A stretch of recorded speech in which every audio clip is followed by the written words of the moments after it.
పిల్లలను పెంచాలంటే భయమవుతుందన్న.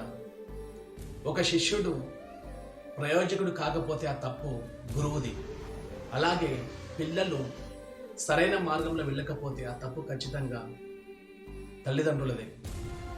ఎక్కడికి వెళ్తుందన్న ఈ సమాజం? అసలు మనం నేర్చుకుంటున్న నాగరికత ఏంటి? మన పిల్లలకి ఏం నేర్పుతున్నాం, మనమేం నేర్చుకుంటున్నాం?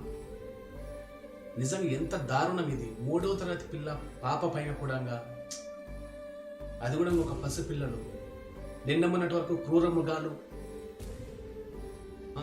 పెద్దవాళ్ళంటే ఏదో అనుకున్నాం. చిన్నపిల్లలు కూడా ఇలాంటి దారులు వెళ్తున్నారంటే మనం ఎక్కడికి వెళ్తున్నాం? మన పిల్లలకి ఏం నేర్పిస్తున్నాం? ఖచ్చితంగా ఈ తప్పు మాత్రం తల్లిదండ్రులదే. మన ఇంట్లో ఉన్నప్పుడు, మన ముందర ఉన్నప్పుడు వాళ్ళు సరిగ్గా ఉండడం కాదు, మనం లేనప్పుడు, మనం సాటుకు ఉన్నప్పుడు వాళ్ళ ప్రవర్తన ఏ విధంగా ఉన్నది అది ఖచ్చితంగా మీరు కంట గమనిస్తూ ఉండాలి. ఏదో మన ముందర సరిగా ఉన్నారు కదా, మా పిల్లలు అలాంటి వాళ్ళు గారు, మా పిల్లల్ని వేరే వాళ్ళు ఖరాబ్ చేసారు, అది కాదు.